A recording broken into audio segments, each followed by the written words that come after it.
চলো নতুন বছরের শুরুতেই তৈরি করা যাক ফুলকপির পকোড়া। শীতকালের বিভিন্ন শাকসবজির মধ্যে অন্যতম এই ফুলকপি।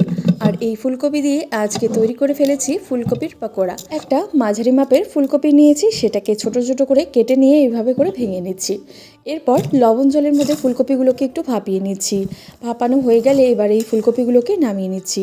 অন্যদিকে একটা বোলের মধ্যে নিয়ে নিচ্ছি 3 চামচ পরিমাণে বেসন, 1 চামচ পরিমাণে কর্নফ্লাওয়ার, 1 চামচ পরিমাণে ময়দা, লঙ্কার গুঁড়ো, হলুদ গুঁড়ো, জিরের গুঁড়ো, লবণ, কালো জিরে, আদা রসুনের পেস্ট, ধনেপাতা কুচি, জল দিয়ে খুব ভালো করে একটা মিশ্রণ তৈরি করে নিয়েছি।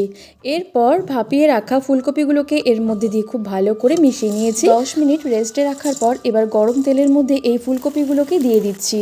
একদম লো টু মিডিয়াম ফ্লেমে উল্টে পাল্টে লাল লাল করে ভেজে নিলেই কিন্তু তৈরি হয়ে যাবে শীতকালীন সবার প্রিয় ফুলকপির পকোড়া। সন্ধেবেলা চা বা কফির সাথে কিন্তু বেশ জমে যাবে। নেক্সট আর কি রেসিপি দেখতে চাও অবশ্যই কমেন্ট করো।